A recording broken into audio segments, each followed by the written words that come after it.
All right, I think maybe we should begin and see if people can join, and I will,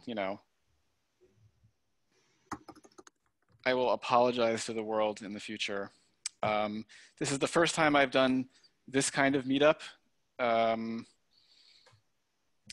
Berlin Functional Programming Group has had quite a few in-person meetups. I've actually been on hiatus for a little while.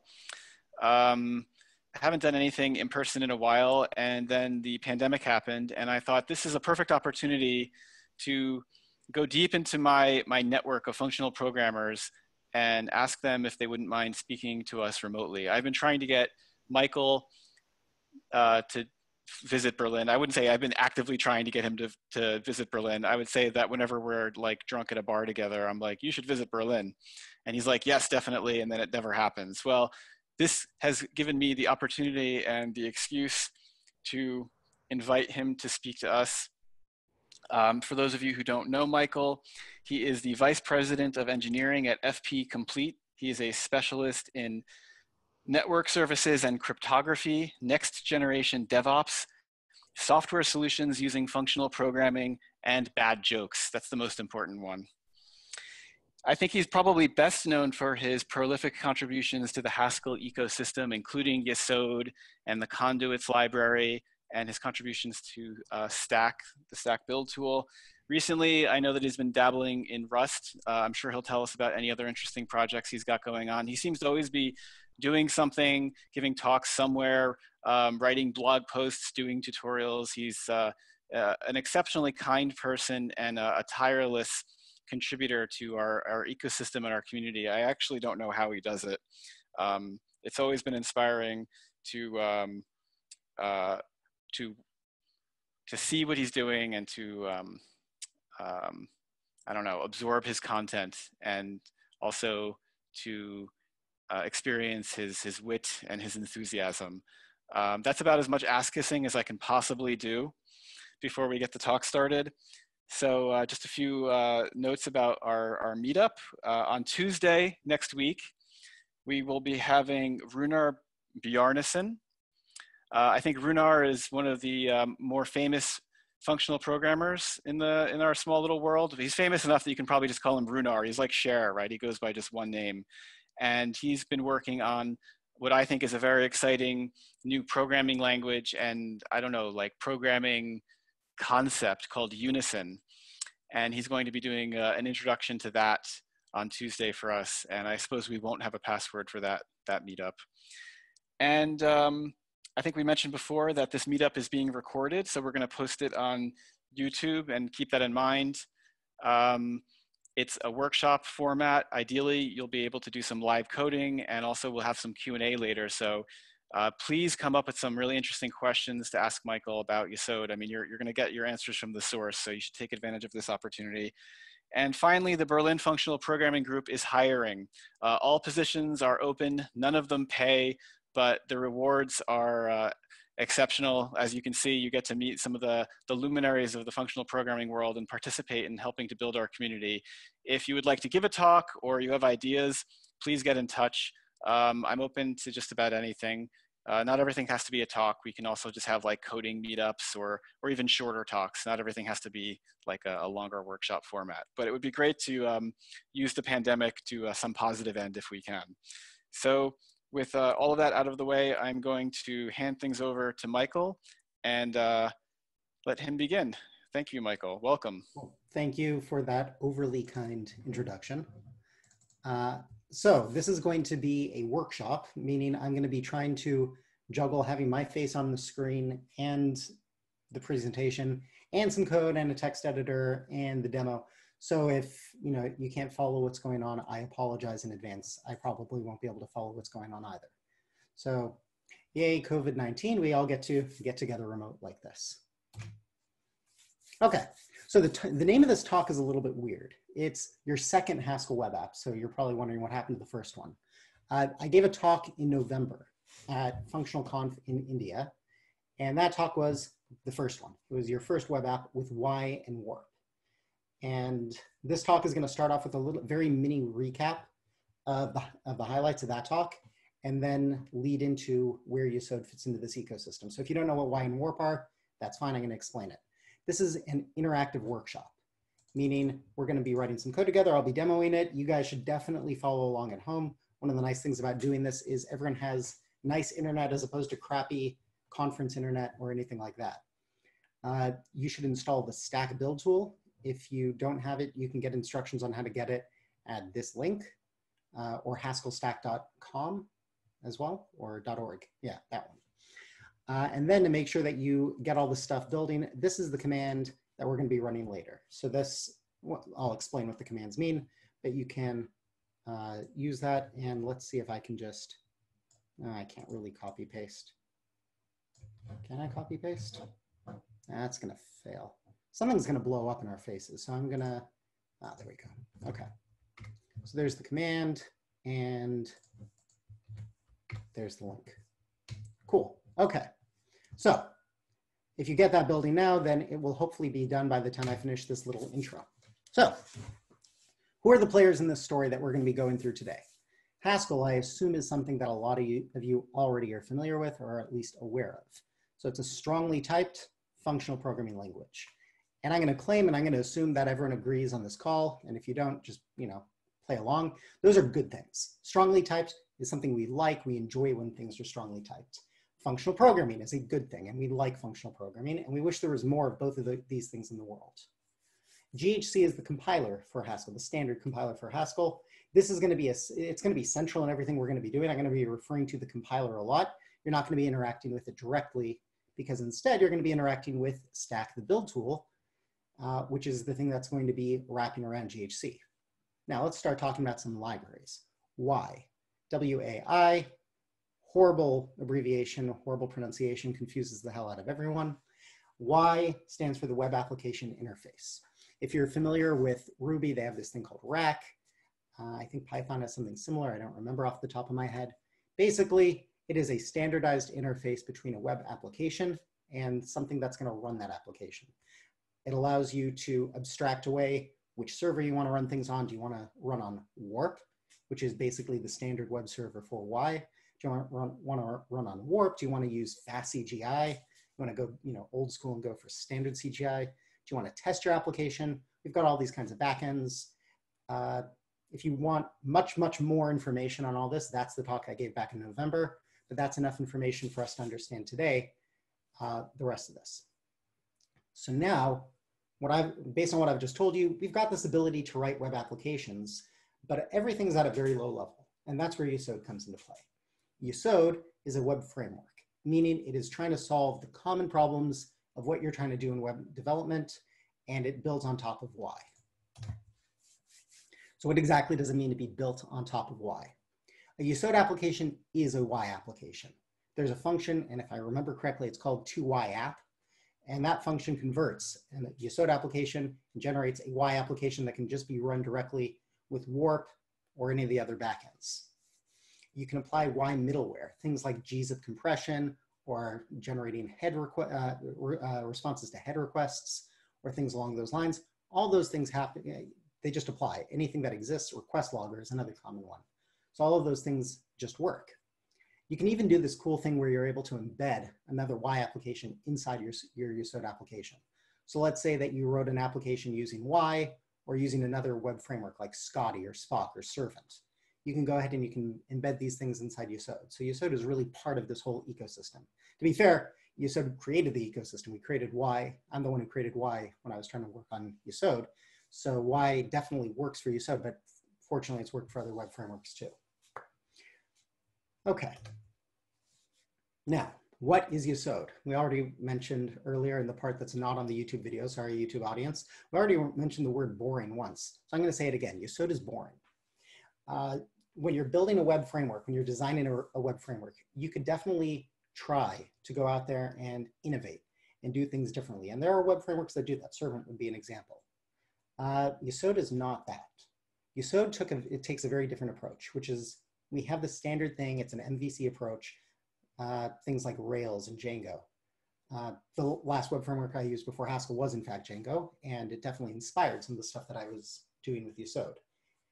The idea is these frameworks, this approach overall to doing web development works well. We should continue doing that, except Haskell is just such an awesome language. We love strong typing, we love functional programming. We should go ahead and make the cool thing about Yesod Haskell. So Yesod itself is boring. It's just unifying the awesomeness of Haskell and what people like about MVC frameworks. What exactly about Haskell is so great? As far as I'm concerned, I mentioned functional programming and strong typing. Strong typing is really where my passion is. And that's where it comes through with Yesod also. And the idea is, I like the idea that you can prevent bugs, common bugs in particular, at compile time. And that's one of the big things that I've tried to do with the design of Yesod. And one of the things that we talk about a lot is the boundary issue. When you have a web application, basically any application, but definitely a web application, you've got input coming into the system in the form of bytes over a socket. There are no types involved. You don't know if the bytes coming in are JSON, if they're YAML, if it's an attack, if it's a username. You have no idea what's coming in. It is bytes. Inside a Haskell application, you've got this beautiful set of types, in theory, at least. You've got this beautiful set of types, and all of these things protect you and prevent you from making mistakes. That boundary, where you go from the outside world, the evil, terrible outside world where anything can happen, inside, that's the boundary. And the other way around too. When you go from having a nice structured data type in Haskell and you want to spit out some JSON, and it's going to go out as bytes over the network, that's a boundary. And what Yesod tries to do is make sure that at the boundaries, everything that's coming in comes in as the right type, and then just leverages the Haskell type system to protect you. And we're going to see some examples. Okay.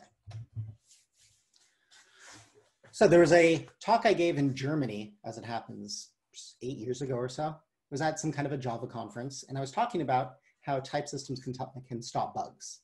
And I was giving examples of it. And I was, before the talks begin, I was talking with someone and they asked what the topic was. And I told them that. And his response, in complete honesty, as a Java developer, his first response is, yeah, but type systems can't stop bugs.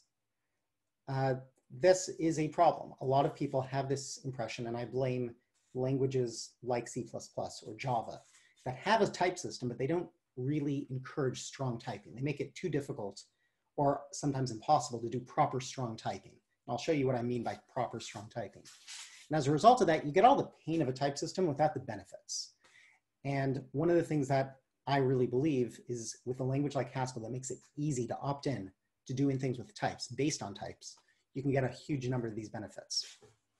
So what kind of bugs can you actually prevent at compile time?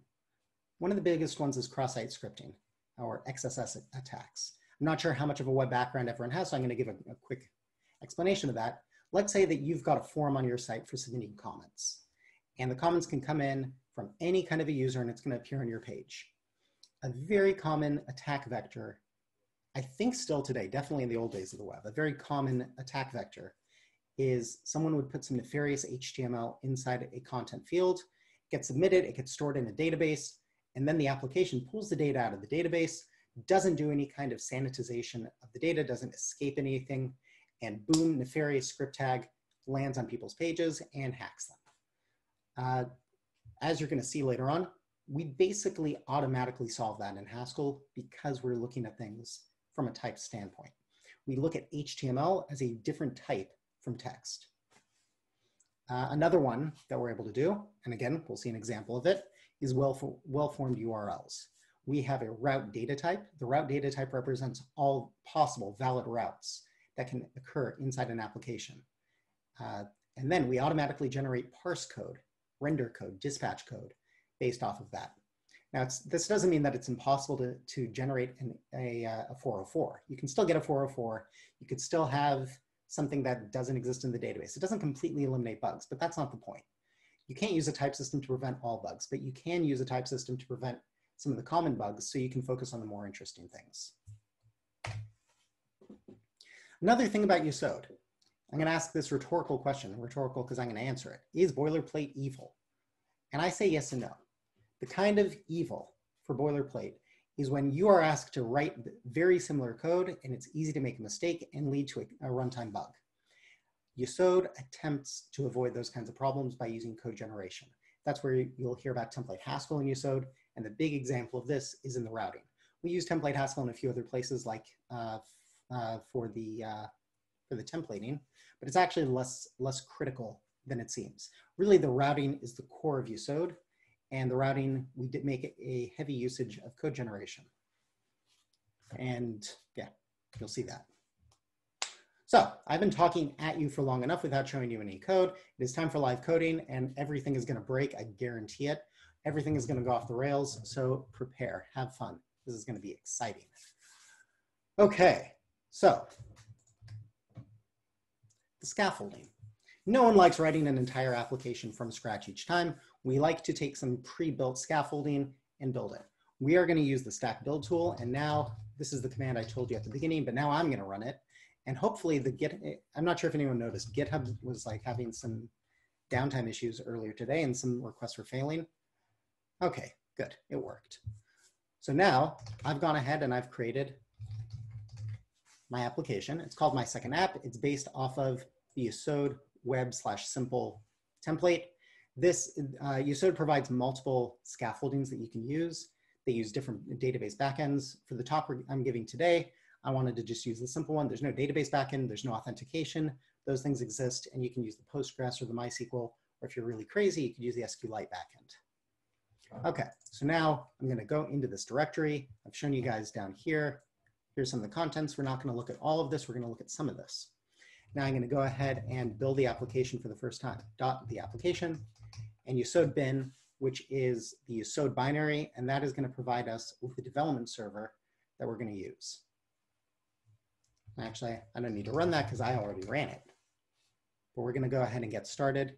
And now this is going to start building things. Devel application launched. We can come over here.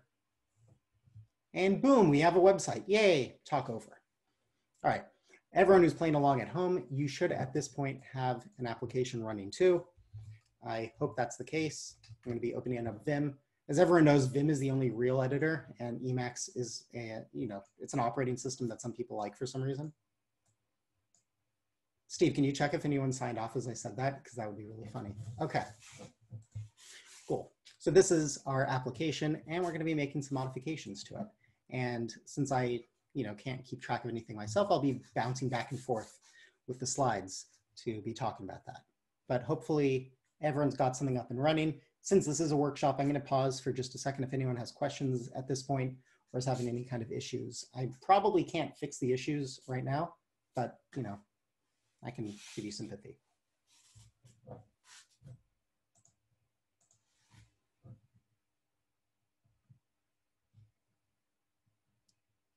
Oh, yeah, so Simon, that's because lots of things are broken.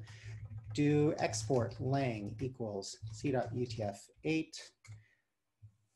Yeah, I actually have a blog post about why that shouldn't happen, and lots of things are broken that allow that to happen. It's called Beware of Read File. So if anyone wants to look that one up later, have fun. If anybody wants to get on the mic and ask a question with your voice, go ahead and raise your hand in the participants panel, and I'll try to get to you. No one's going to do that because they're all developers and they don't want to speak, but just in case. It's not, by the way, it's not just a developer thing. This is definitely a culture thing. When I do these things in Israel, people are yelling at me the whole time I'm talking. So, okay, cool. So let's go ahead and look at the code for our homepage. I'm going to go ahead and open up templates/homepage.hamlet. And over here, I'm going to go back to the terminal. We're going to keep this little window open. This is a common way that I do development when I'm working with Yesod. I'm gonna make this window smaller so it's out of the way. All right, so I've got my text editor open up here with the content generating the home page, and I've got the actual text. Let's go ahead and change some of this stuff. Yesod, a modern framework for blazing fast websites. I always think it's cheeky that we say blazing fast websites. So for cheeky developers. And save. Now, I told you everything was going to break. It did break. This thing is supposed to detect the changes to the files. It didn't. It's supposed to automatically rebuild. If that happens to you, you just hit enter in the terminal and it will rebuild. So now I come back over here and it's reloading and it's going slowly, but sure enough, cheeky developers is now present. So that's the basic workflow that we follow most of the time with Yesod. Not terribly different than the workflow that you would do with most web frameworks. You make a change, go to the browser, check the change. The one thing that is different is that you may have noticed it recompiling over here. And we're definitely going to take advantage of that quite a bit. All right. I told you that routing is kind of core to what we're doing in Yesod. So we have some comments. I'm gonna just delete those comments for the moment. We have some blank lines. The blank lines don't mean anything. Instead, we've got these things. This thing up here is what's called a subsite. Subsites are one of the more complicated parts of Yesod to implement, but using them is actually very easy. What we've got going on here is a static subsite for serving all your static files. What it's saying is any request to /static should be called static R. That means that there's a data constructor for people who are familiar with Haskell data types. That means that there's something like this, route equals static R, and other stuff going on. That actually exists behind the scenes. And we're going to be using the static site, and app static is where it gets the configuration for this from. We're not going to pay too much attention to that. I'm just going to point out that you can go ahead right now. You can write that in, and you can go to that page, and sure enough, it exists. And if you want to, you can do this from the terminal. And I'm pointing that out because, newsflash, we're going to be doing some things from the terminal later. And of course, content types get generated correctly. The server that we're working with is Warp, all things that you would expect. You could put in other kinds of files. It will figure out the MIME type just like a normal kind of static file server. Nothing particularly interesting going on there. But let's talk about some of these other routes down here. Favicon and robots is kind of boring. Let's look at /home. So we've got this slash. What it's saying is I'm serving the root of this application. I'm going to call that thing home R. Just by convention, we always stick a capital R at the end of the routes to make them look like routes. And this route supports GET and POST requests. So let's go ahead and look at the code that is sitting behind home. Again, by convention, we put the code for the home route inside handler home. Anyone who's heard me talk before knows that 50% of all Haskell source lines are either language extensions or import statements. So we have a bunch of language extensions. We use quite a few extensions by default in Yesod, and the scaffolding provides us this nice little import module that includes some things. By the way, Steve, could you just give me a check? Are we okay on screens on font size? It's fine for me. People can give a thumbs up using an icon, do the reactions on the bottom of your screen. Give a thumbs up if it's okay for you. Can I actually? Okay, so I can actually make it a little bit bigger. Okay. Cool. All right. So let's go. So now I'm going to go down here. By convention, and not by convention, it's actually, this is the code that's generated. The handler for supporting the get request method on the home route is called get home R. Sure enough, there's also a post home R handling the post request. And that's the way these things work. And the type of this handler is a handler monad that returns some HTML. And then we've got some stuff down over here, which we're not going to get into for the moment because it's far more interesting for us if we go ahead and we write one of these ourselves from scratch. And this is where you're going to start to see the real workflow around Yesod. So we're going to make our first route, and our first route is going to be something to greet people. There is a helper, command to the Yesod executable to add new routes, but I want to do this the other way right now. I want to go ahead and write this myself.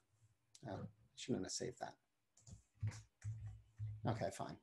So what I want to do is say the /greet route on our page, on our application.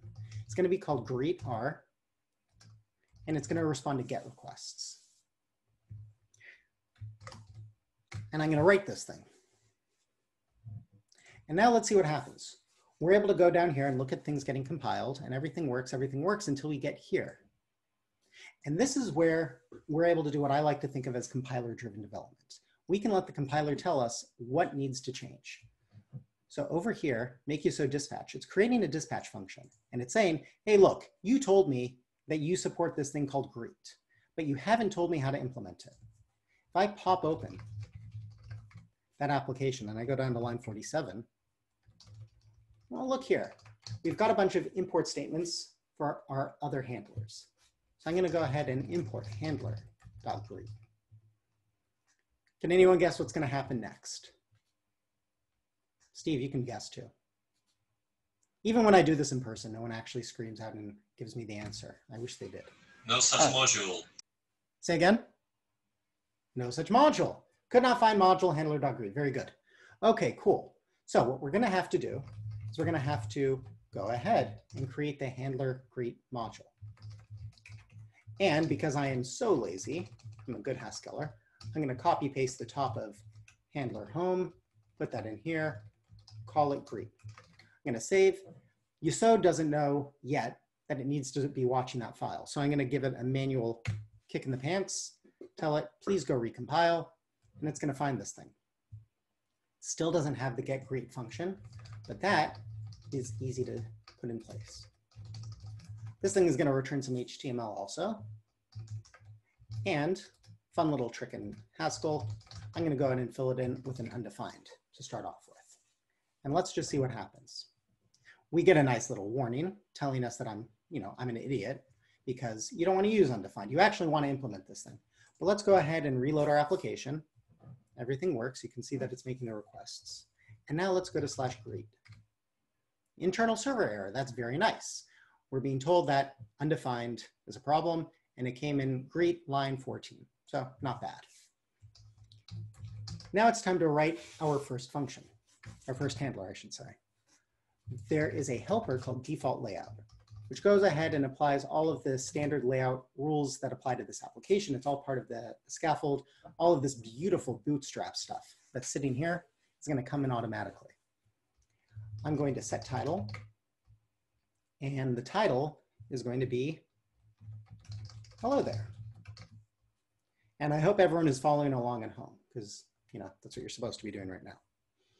We're going to now, if I look over here at the home, we saw that external thing homepage.hamlet, and this is using something called template Haskell. I'm going to show you another way of doing that in Yesod, which is something called quasi-quotes. Quasi-quotes allow you to embed some other kind of syntax inside your Haskell source code. Whamlet is a widget version of Hamlet. I'm going to turn on quasi-quotes as a language extension because, as I mentioned, 50% of all code in Haskell is required. And sure enough, more than 50% of this module is currently language extensions and import statements. So I am meeting my quota. That's quasi-quotes. Now it's going to recompile. And I can reload. And sure enough, everything works the way that we wanted it to. So that's awesome. That's great. Things are chugging along and our application is wonderful. And I don't think we really ever need anything more than something that just says hi to me. So, ta-da, that's there. Oh, by the way, I should probably give you guys access to the slide deck if you'd like to follow along at home. Okay. But I made a big deal before about this whole thing about routes and well-formed URLs. Let's actually generate a link on the home page to our greet page. I'm going to stick it right underneath the starting. So I'm going to open up that homepage.hamlet that we saw before. I'm going to go down here to the h1 tag. And now I'm going to add a link, href equals /greet. We have a couple of questions in the chat, Michael. Oh, cool. Let me finish this point and then we'll get to those questions in the chat. Great. So this works. And you may notice a few things about Hamlet syntax. Like you don't have to put the quotes around this and you don't have to close your tags. It's all done with white space. There's a major problem with what I've done here though. I'm hard coding the string /greet and it works. And sure enough, if I reload the page and I click on that, it's gonna work. But let's say I change it to greeting. Who can guess what's gonna happen when this thing recompiles and then I click on that link? The moral of the story is that anytime you use a strongly typed language or a strongly typed approach, things are only as good as your ability to actually use the types. I'm not using the types here. Instead, the way that you're supposed to generate routes in Yesod is like this. And this allows us to take advantage of the type system in Haskell, and it will automatically generate the correct URL. And now when after this thing finishes recompiling, sure enough, it is now going to /greeting, and wow, things broke. That is weird.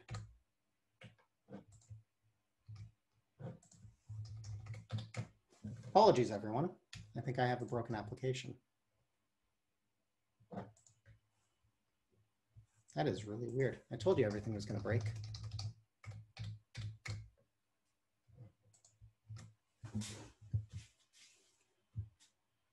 Okay.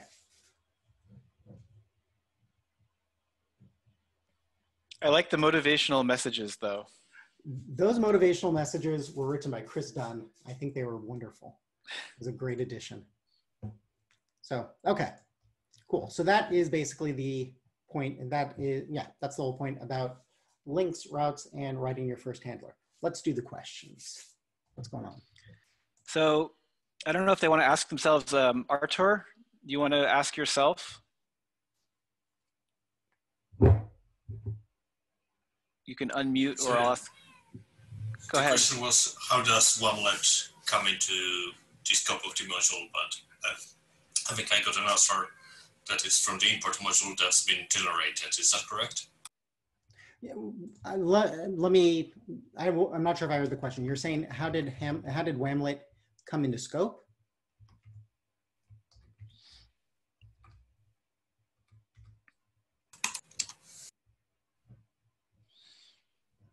I think I didn't hear the question correctly. Did someone? In the chat, he wants to know how it gets included in the greet module scope. Ah, okay, cool. So that was the question. Okay, awesome. So it's coming in here through the import module. And if you go into the import module, import, it's actually this really funny maze of things. The foundation. And it's ultimately coming in from classy-prelude.yesod, which is this grab bag of basically everything you could possibly want to use when working with Yesod, including Wamlet.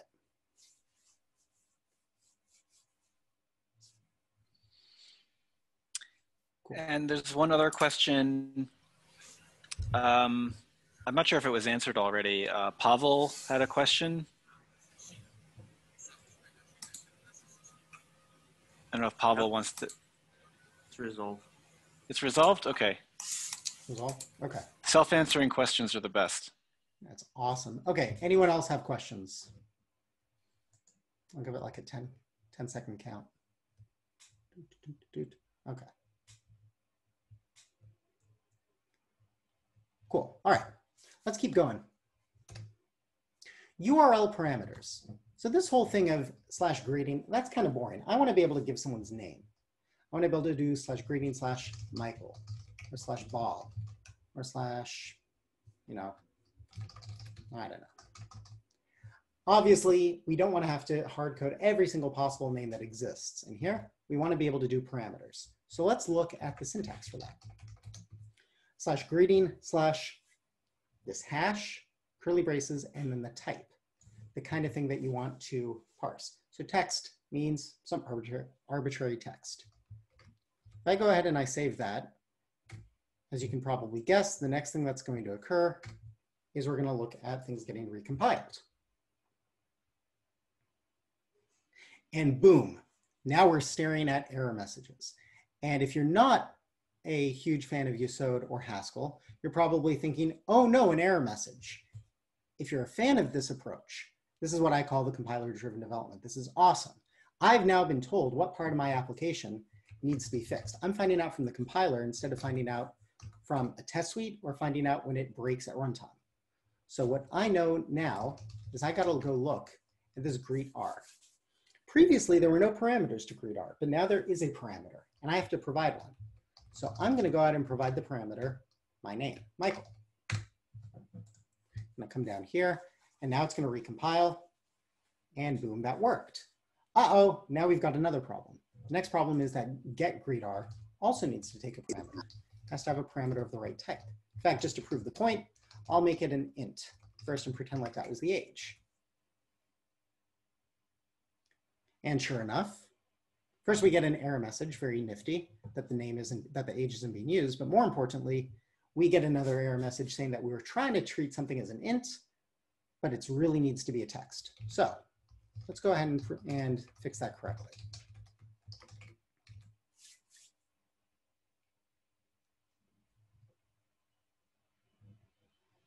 Awesome, okay, everything's working. I reload the page. And now it says /greeting/Michael. Let me make my window just a little different looking so you can actually see the URLs at the bottom. Cool. So now I'm gonna click on that and everything works, but it's not actually using my name yet. Embedding those kinds of variables in Wamlet just works like that. Types are going to be taken care of for us, and we're going to see a little bit about how. So it's recompiled, come back over here, reload, and there we go. There's my name. Or we could put in Bob in the URL, and that's going to work. Now, much earlier, I think I mentioned to you guys something about cross-site scripting. In fact, I know I did. I'm going to do something nefarious. And I'm going to put in an evil script tag. Thank God that actually worked the way I was hoping to. That would have been really embarrassing. I checked earlier today. I knew it was going to be fine. Okay, what exactly is going on there? Now, people who aren't that familiar with web development may think, okay, well, you put in, angle bracket script and it came out. But if you look at the code that was generated, the angle brackets were escaped. They were encoded as entities, the LT and the GT entities. If you didn't do that, it would be the web browser would treat this as an HTML tag. It would at the very least break the structure of the page, but it would also allow an attacker to give a URL that would potentially embed some nefarious code. So how exactly did Yesod know that it should escape this? The answer is types. When you embed something inside Wamlet or inside any kind of Hamlet thing, it has to be converted into HTML. HTML, as you can see here, is a different type than text. The conversion that it does is via a type class, and that type class, strangely enough, is called toMarkup. And we go ahead and we call this function called toHTML. And the default implementation of toHTML will go ahead and automatically escape all of those dangerous entities. You can work around this. If you really want to shoot yourself in the foot, pre-escaped toHTML is this really long function, which is saying, I know what I'm doing. I know it claims that this is text, but I really know that inside that text, there's some HTML. This isn't going to compile because it doesn't know where that function is, because this dangerous function isn't included by default. So we're going to import the module. That's not going to compile. I actually knew that in advance. I'm not just failing at everything I'm doing in my life. You have to add the dependency because the dependency isn't included by default. But if you go ahead and you include all that, and now you come back over here, now all bets are off. And since this is hard to get right, Danger Will Robinson. We went ahead and we were able to embed some nefarious code. This is a cross-site scripting attack. The point, though, is not, obviously Yesod allows you to create a cross-site scripting attack. You can't stop a determined developer from creating one of those. The point is that the default that happened is the right thing. By default, you got the safety. You pulled in some text, the text was treated as text, not as HTML, and the dangerous stuff was escaped. So that's one of the really nice things about Yesod. And if we go ahead and we take that off and it recompiles, it warns about the redundant import, which is kind of cool. And then you can see once again, all of these tags are, all of these dangerous characters are being escaped. So yay that.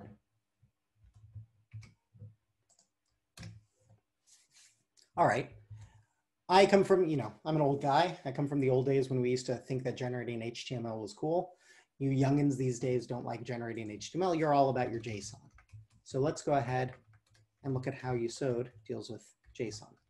The standard library in the Haskell ecosystem for JSON is called ASON. If you know Greek history or Greek mythology, then you can understand why, otherwise you can't. And most likely you think I mispronounced the name anyway, I probably did. I think my wife would tell me it's pronounced ISON. But anyway, that library provides a data type called value, which represents a JSON value. And you can construct values of that type like this. I'm going to create an object. The object has a name, and the name is going to be the parameter.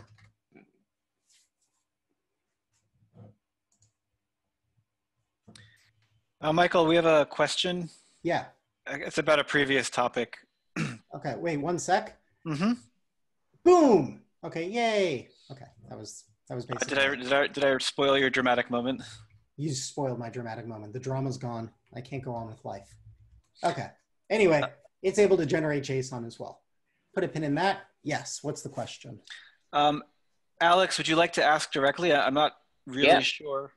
Go ahead. It's fine. Hi, it's Alex from Berlin. I have a question on the routes file. You put the parameters, the hash text in curly braces. I think that's not necessary. In which cases do you really need the Oh my God, you're right. I'm being stupid. It isn't necessary. Is it forbidden or is it not necessary? It's not necessary. I think, oh my God, I can't believe. As you can tell, I don't do development on a day-to-day basis anymore. I'm just a manager who sits around and drinks coffee all day. So no, the time when it's necessary is if you had a data type that had multiple words. So for example, if you had a maybe text, I think that's when it's necessary. Okay, that's fine. I have never seen that. Yeah, and of course that causes everything to break because everything broke. But yeah, I'm really glad you brought that up because yeah, it's not necessary. This is the normal way to write this. Okay, but thank you for the tip. Sure. Okay. Okay. Other questions?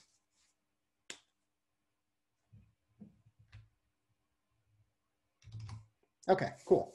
So let's come back over here. Yep. Sorry. Question about the one of the operators. Yeah. Let me guess. This operator.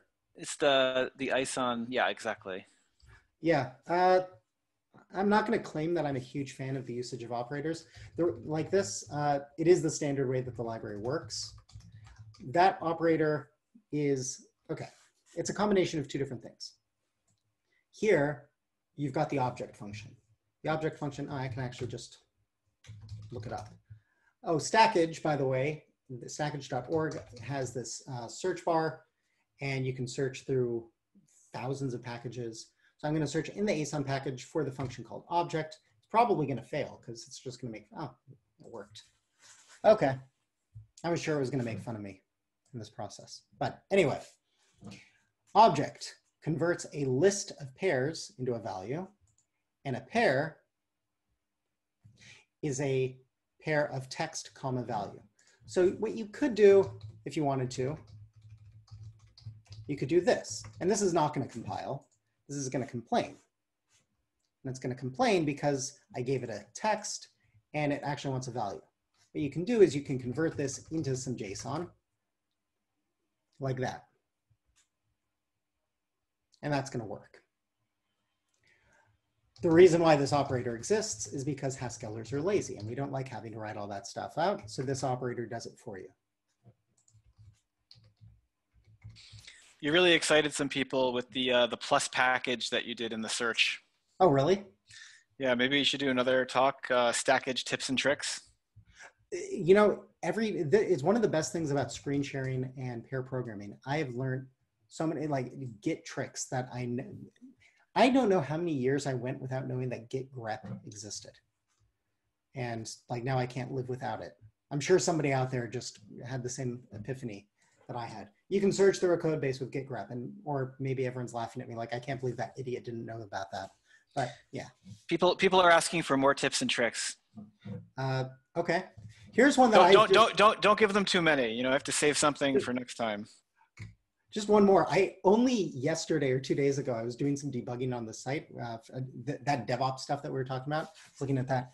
I just found out that this page existed. I don't know who wrote, for all I know, I'm the one who wrote this page. It takes a bit to load up because it's huge.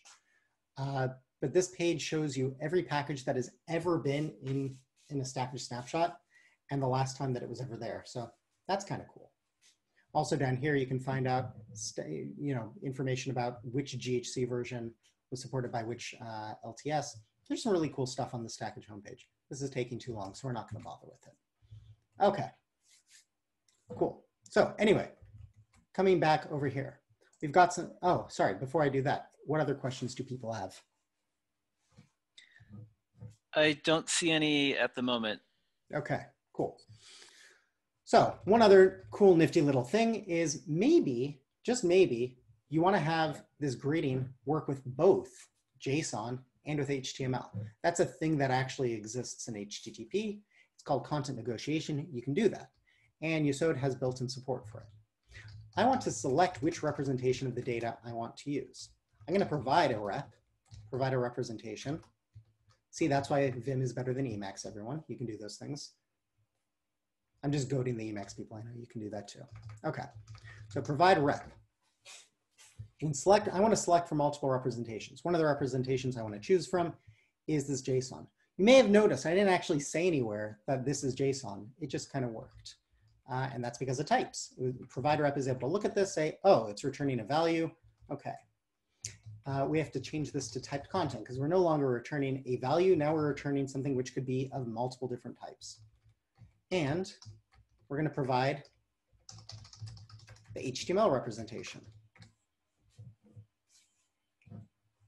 Cool. So now if I come back over here and I reload the page, now I get my HTML again. On the other hand, if I come down here and I curl that URL, I get the JSON representation. Can anyone guess why curl got JSON and the browser got HTML? User agent? Not user agent. Good guess. Not the reason. Yeah, it's one of the request headers. What's it called? Content, a content type. Close, almost. It's accept. Content type. Accepts content. Accept. Yep. So if I come over here and I look at the request down here, accept text/HTML. So what it's saying is, hey, I really like getting HTML. When I made the curl request, I didn't say what I prefer getting. And since I didn't say what I prefer getting, it just goes with the default representation, which is the first one. So by default, this route is now giving back JSON, but a browser that comes in and says, hey, I'm really a fan of HTML. Can you help me out? Can you give me some HTML? That's what it's going to get. So this kind of thing is one of the reasons why working with a web framework is kind of fun. Okay. So that's actually, and good because of timing. That's actually as far as I got in the content I had prepared to show. For more information, there's more stuff in the scaffolding. The scaffolding actually, for example, has this whole comments thing where you're able to, it's actually doing some Ajax and other such things behind the scenes. So you can go ahead and see how JSON requests work from the client side, how JavaScript gets embedded, all those things exist. There's a book. You can go to yesodweb.com/book in order to see more. There's a blog. There's lots of information there. There are mailing lists, lots more information available. At this point, though, I'm actually not sure how long we're going to go. I've got time. I was figuring at this point people would have questions and we could dive into other things that people are interested in seeing. Yeah, so if you have questions, go ahead and raise your hand. I guess you can ask in chat. Everyone seems to be using chat for that as well. I can pull up chat.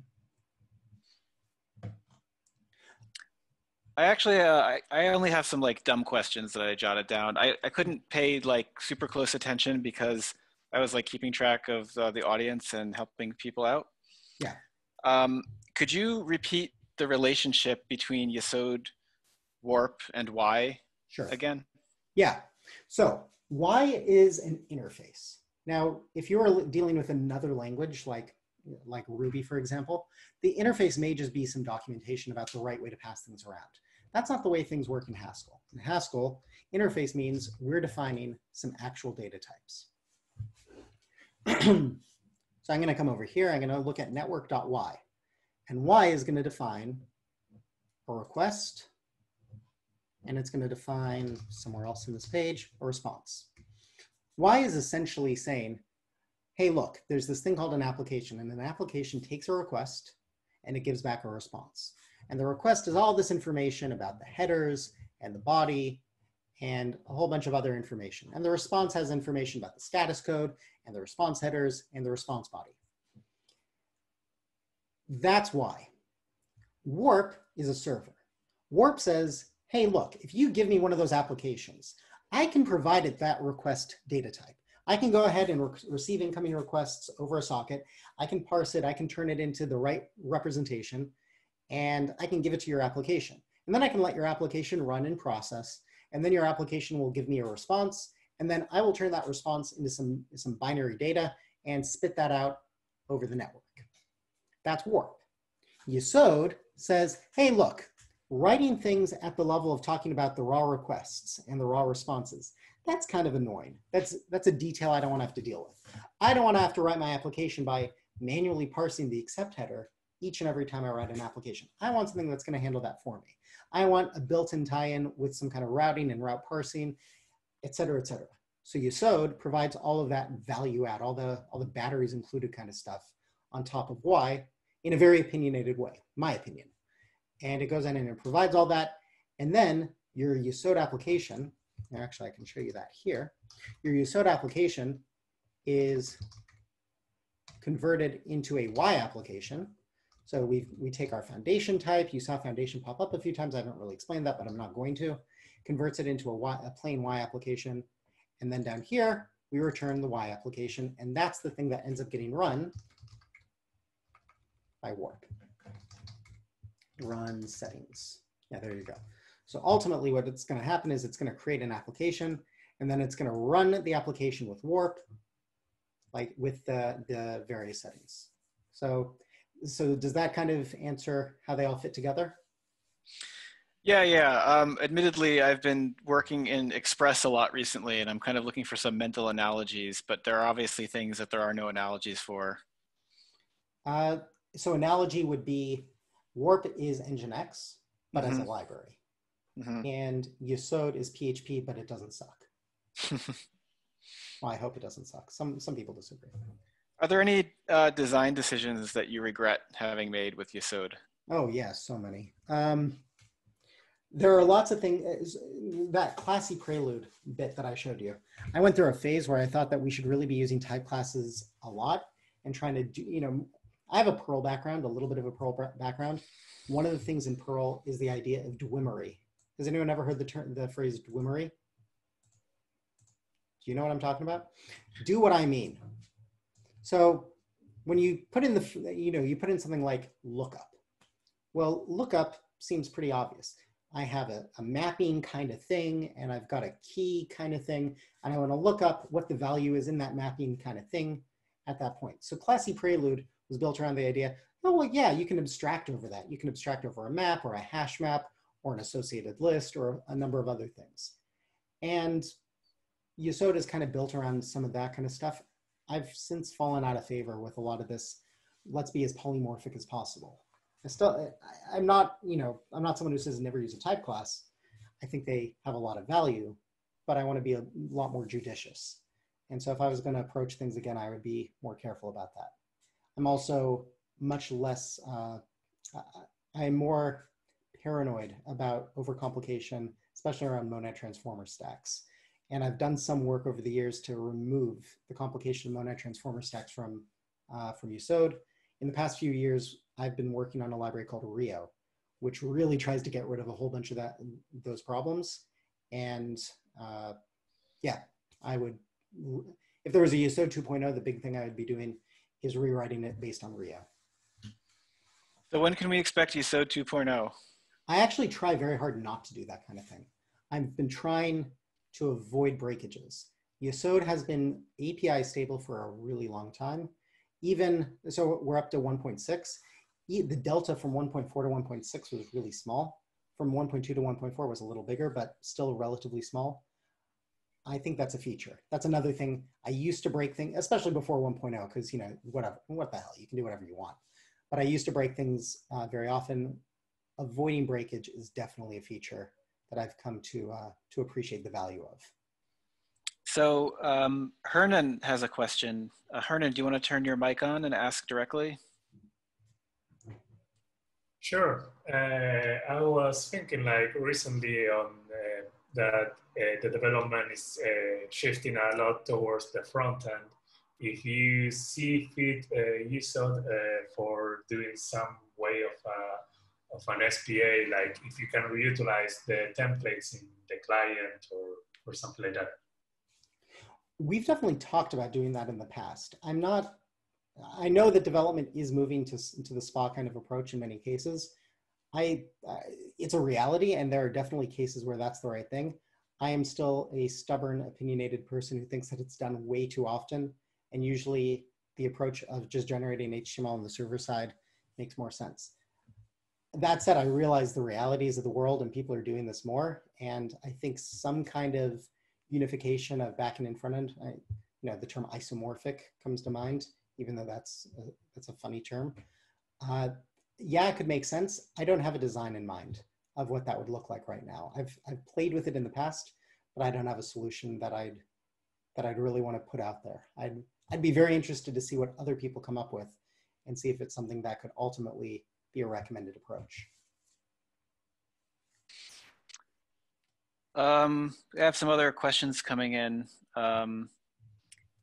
Joe Kachmar, live from New York City, has a question. Go ahead, Joe. Hi, Michael. So this is related to what you were saying about the classy prelude stuff. I know you've been writing a lot of Rust lately. Your async blog post series is great, and I'm sort of curious if you have an opinion on traits with respect to Haskell type classes, your kind of whole, like you said, use type classes for everything, and how that's kind of informing Rust development, and I guess what you think of, you know, everything gets a trait that some of these Rust frameworks are kind of starting to use for things. Okay, that's a really good question. Let me first start off with one thing. The things that I'm talking about using type classes for in Haskell and things like classy prelude don't even make sense in Rust. The reason is because this is actually completely syntactical. Since Rust has that object-based syntax, the value.foo, you can actually just have a method on these types, and that's how the namespacing works. When I was talking about doing lookup as a type class, what I'm really trying to solve is a namespacing issue. I wasn't really trying to generalize my code. I was trying to avoid having to use qualified imports. I happen to think that Rust syntax on this is awesome, that Rust's approach to this beats Haskell. Now, Haskell gets a whole bunch of other benefits from the way that it approaches things in a more functional style. So I'm not going to say that this is a clear win for Rust. Each one of them has some advantages. Okay, so putting that to the side, getting to the core of what you're asking about, Rust definitely goes a different direction from Haskell. In the Haskell ecosystem, we start having debates all the time about, well, you know, what about a lawless type class? Are we allowed to have lawless type classes? No, we really need to define some underlying mathematical certainty of what's going on with type classes, and people get upset when you don't have that. Rust says screw that, and everything's a trait, and you know, it's all over the place. When I'm writing Rust, I just go with the flow. If I was to design Rust myself, if I was the arbiter of justice in the Rust world, I would probably pull it back a little bit from the trait craziness. When I look at some of the web stuff in the Rust world, when I look at Hyper, I think that it's absolutely insane the levels of complexity you have to think through to understand all the different traits and all the different types that are being played around with in order to generate a response. I contrast that with what I see in why? Like, yeah, that's really simple. Rustaceans will come back at me and say, yeah, but you can't, there are all these performance guarantees that you're getting, and you're able to optimize and this, that, and the other. I get it. I understand why these things are going on in the Rust world. I still don't like it. I like the simplicity of having a nice monomorphic function, and I think you miss out on a lot of that in Rust sometimes. So, but that said, I will happily use traits the way they are intended to be used by the Rust ecosystem, because when you're a guest in someone's house, you know, do as the Romans do. We have a couple of related questions, so I hope the askers won't mind if I conflate them a little bit. So, and I had this question myself. Would you be able to say something about how Yesod compares to other web frameworks? Paul is in particular interested in Servant, and Julian is curious to know about how it compares in performance to other Haskell frameworks. And more or less, I'm interested in this too. What other options are there for making web apps with Haskell? What are their strengths and weaknesses compared to Yesod? I think you get the general idea. Yeah.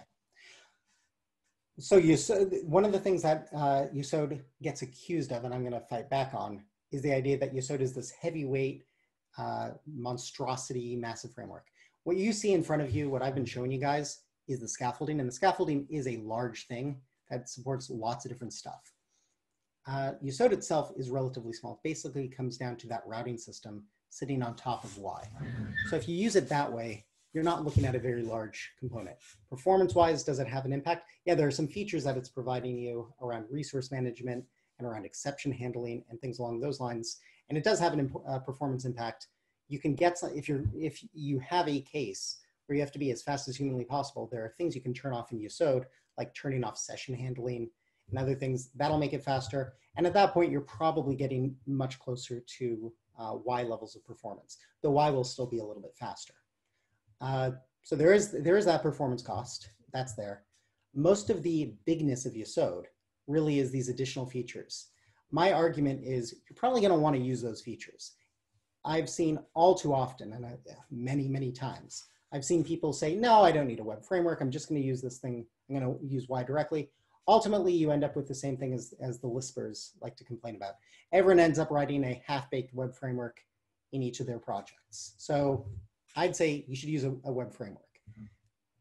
Yesod versus some of the others. Servant is much more interesting than Yesod. It's not boring, and I see boring as a benefit. I know that Servant has had some issues around some pragmatic things. Every time Servant comes up, the exception handling seems to be a big issue. I don't know if that's going to be solved. I know they disagree with me about how exceptions are supposed to be handled in Y, but I wrote Y, so I'm right, they're wrong, which is just the way it is. So Servant, if you like doing things at the type level, you can do that. Yesod obviously does things at the template Haskell level, at the code generation level. I happen to think that that's a more direct way of doing things. If you're looking for something more lightweight, for whatever that definition means, people talk about Spock and Scotty, and they don't have as many features. They don't provide the same level of type safety, but there's less to learn in order to use them. So those are options as well. And then, and then just outside of the Y ecosystem, some frameworks that are, Hapstack is one that predates Yesod. Snap is a framework that came out around the same time as Yesod. I don't know to what extent the active development is still going on with them. And all of these are built on Y in the end? No, Hapstack and Snap are not built on Y. They, as far as I know, they're still using their own backends. But Servant, Scotty, and Spock, I know there are a few others out there. There are some interesting ones too. There's an FRP one. There are a number of things that were all built on top of Y. In fact, most likely I could find at least some of them. Here's another, sorry. Y. I didn't mean Y extra, I meant Y. Another feature is you can come down here and look at reverse dependencies. And you can see there are 50 packages in the latest nightly snapshot of Stackage that all use Y. So there's a bunch of them for Yesod. There are a bunch of them for Servant, Scotty, Ratel. I don't know what all of these are, to be honest, but they're all using it. A wise man once told me when choosing a software tool, try to pick the most boring option if you can. And that was you, and it's been very, very good advice. I thought you said it was a wise man. I mean, you seemed wise at the time that you said that. And I mean, honestly, a lot of the things that you work on, they're either boring in a good way, or you seem to be actively trying to make them more boring. My biggest regret in life is when I haven't made things boring enough. I mean, this is one of the great things to me about Yesod. I mean, it's boring, as you said it was, and also like in the sense of stability, right? Boring is stable. Yeah. I think if you're working on a web app and you're not using a framework, it's just like, I don't know, you're like a hobbyist for pain. I mean, I work on a React application right now with an Express backend, and there's like elements of framework here and there, but it's not nearly as disciplined as you would like to have. And since Joe's here, I know that he's like a big fan of Servant, if he felt like speaking up on that point, but he doesn't have to. I mean, I can like, I was actually about to ask a question related to it. So I like some of the things that Servant gives me for free, and I think that's about it. And like really for free should be in these gigantic scare quotes, because it's not for free. I mean, I'm paying for it whenever I have to go do anything with the web framework in general. And so like, it's definitely a huge complexity cost, and I've definitely advocated for it less frequently than I did before I started writing Haskell professionally, which is, I think, how this sort of thing goes. My actual question to you, Michael, was going to be, do you think that there's probably like a happy middle ground between, you know, all of the complexity in Servant and like what you get from it, and maybe what could go into something like Yesod, where you could get maybe auto-generated client functions documentation, but maybe with a bit more boring boilerplate, or you know, something that doesn't necessarily require a degree in type level Haskell programming? I think it's there. I think it should be done. I would love to use it. I'm not going to do it myself right now. You know, everyone knows about the 80-20 rule, and you know, you focus on the thing. There are a million different 80-20 rules. Focus on the thing that's going to give 80% of the value. The biggest thing that Servant is giving, that I hear about over and over, is the fact that you're able to define your API at the type level, and then you're able to generate the server side, the client side, the docs. I think that's probably the thing you're referring to, right? That kind of functionality. Yeah, I'd say that the thing that's useful for me personally is, I mean, like this is, I'll give you like a super concentrated use case, but it's very useful to have stuff like, you know, say a Swagger spec or docs that you know is kept in line with the actual route specification. We're writing some like Swagger stuff using the Swagger 2 library for Haskell at work, but we need to make sure that we have tests and we have checks that validate that our routes don't drift from the Swagger spec. And you can't really test that when the routes, the framework that we're using are mostly strings, because we're not using Yesod at the moment. I think that kind of thing where you're just like, sweet, I know that if at any point my specification that I'm going to maybe give to front-end developers drifts, that I'll just get a compile time error. That kind of stuff. I think it would be a great thing to write. And the thing I would love to see, or love to have time to do myself, would be a new version of the route syntax. We can keep the old one. You don't have to replace it. That's one of the beauties. You can write a new one. But write a new route specification that's much more rich than what we have here, able to document many more things. And then Yesod is able to use it. We're able to generate the Yesod application from it and go ahead and either generate Swagger or maybe even parse Swagger. And Swagger could be the source of this route file for Yesod. I think that kind of thing should exist, could exist. It doesn't have to be at the type level. It can be at any kind of normal kind of DSL level like this, or a YAML file. I would really love to see that. Awesome. Thanks, Michael. Sure. Okay, Simon Shine has a question. If you want to go ahead and ask yourself, Simon. Sorry, just had to find the unmute button. Actually, someone, Astrid, asked a pretty similar question. So mine was related to compilation times in Yesod, but Astrid also asked, like, if I have a models file with 40 models and 400 lines, that takes a long time. Maybe that's a more practical approach to the same question. So I don't use it as often because I'm old and boring, and I don't learn new things. But there is this devel main thing. Let's see if I'm probably not going to do this correctly. I'm definitely not going to do this correctly because I use it so infrequently. No. Anyway, there's this thing and it uses GHCI instead of recompiling the entire thing. So for day-to-day development, oh, here we go. There are actually instructions. That was really dumb of me. Okay, so you can do that, and then it's devel main.update.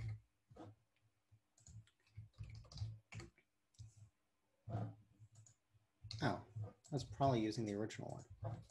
Yeah, I was definitely using the original one. Anyway, so yeah, you can do that, and that can be a much faster iteration cycle. GHCI loads things much faster than having to build object code and compile things. These instructions, by the way, it's just inside the generated scaffold app, and you're able to look at things that way. As far as if you're really building the production application, you've got to build it. You've got to turn on the optimizations. It is slow. We can talk about ways to optimize CI to cache the dependencies. The thing I'm a big fan of, most people aren't a fan of it. My favorite way to do it is to cache all the dependencies inside a Docker image and then build things with the Docker image. I have examples of that if anyone wants to see them. But ultimately, no, GHC is a relatively slow compiler. It performs a lot of optimizations. You just have to have some patience with a 400 module project. I wish I had a better answer than that. I would love to see a few year sprint of GHC focusing on performance instead of new type level features, for example. Okay, so my friend from Slack, Joel McCracken, I think has a question, and it's a very nice question. Joel, would you like to ask your question? Yeah, sure. Joel is speaking to us live from Pittsburgh, Pennsylvania, where they have a very strange way of giving people directions, I understand. There's a lot that's strange about us. But yeah. So let's see. The question is, like I said, there's two things. First off, like, what do you see happening in the future? With the overall Yesod project, is there things in the works? Are there many plans you have for it? And then I guess question two would be, what would you like to see in terms of people to help with a project? Good questions. The big plans, I am boring. I'm still hoping to stick to keeping the core of Yesod as stable as possible. Something like this routing thing, I think that would be a great project, and I think it could be something that gets added on as an alternative and eventually incorporated into Yesod itself. But Yesod was designed around this modular kind of approach. I kind of implied it with one of the things I was showing.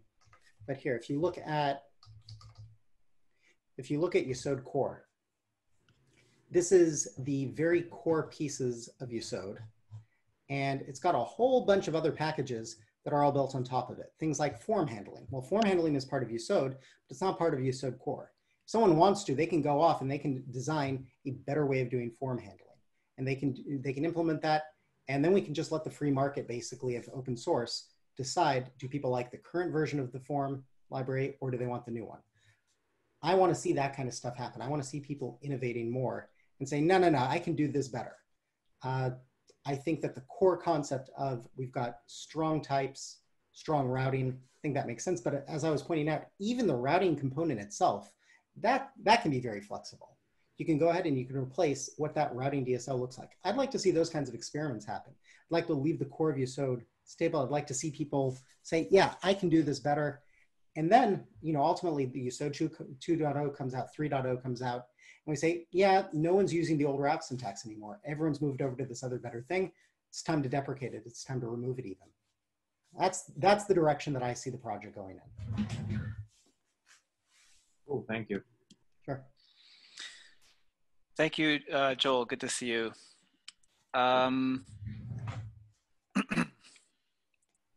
So it looks like Hernan has another question about servant versus Yesod.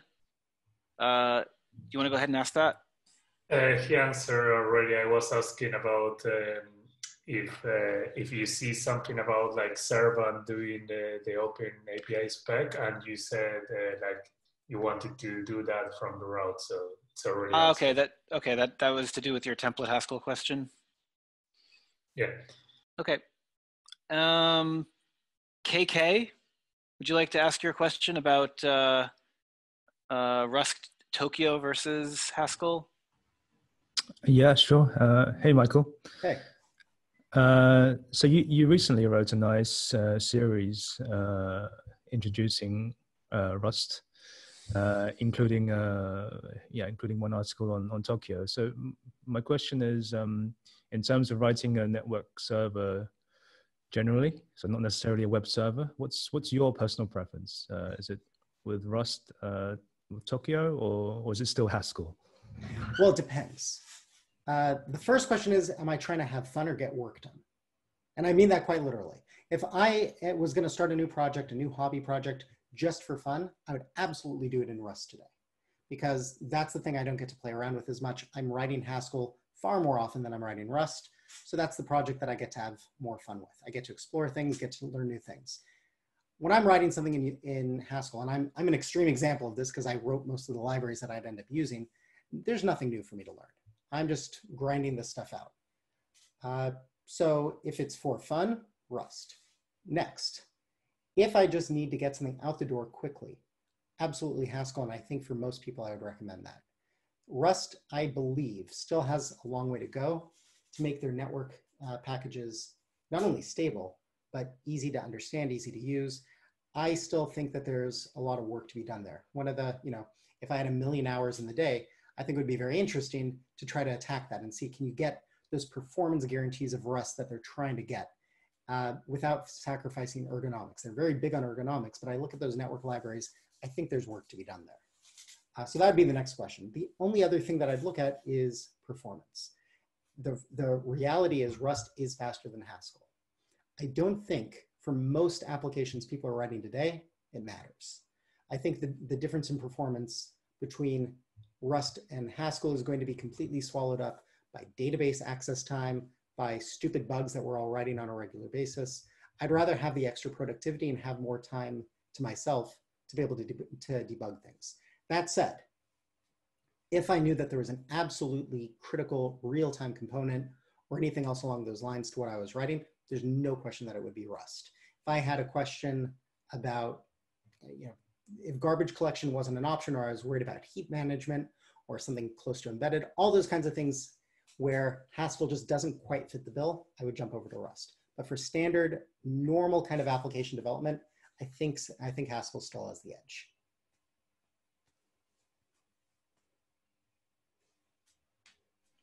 Well, I'm hoping I'm in a friendly audience and I'm not going to get a bunch of frustrations killing me after this. Well, I mean, I guess there's no follow-up. Thank you, Michael. That was a great answer. Thanks. Thanks. Thank you for the question. By the way, if anybody would like Michael to show you something in Yesod while we have him sitting in front of a computer with his terminal open, this is also possible. If there's anything else you'd like to see or any further examples, I'm trying to come up with a good question about WebSockets. That's not torture, but I can't. It's all torture. Yeah. I still like server sent events. Everyone disagrees with me on that one. I think it was good. Paul has, I think, an extremely controversial question to ask you. Yes, let's do it.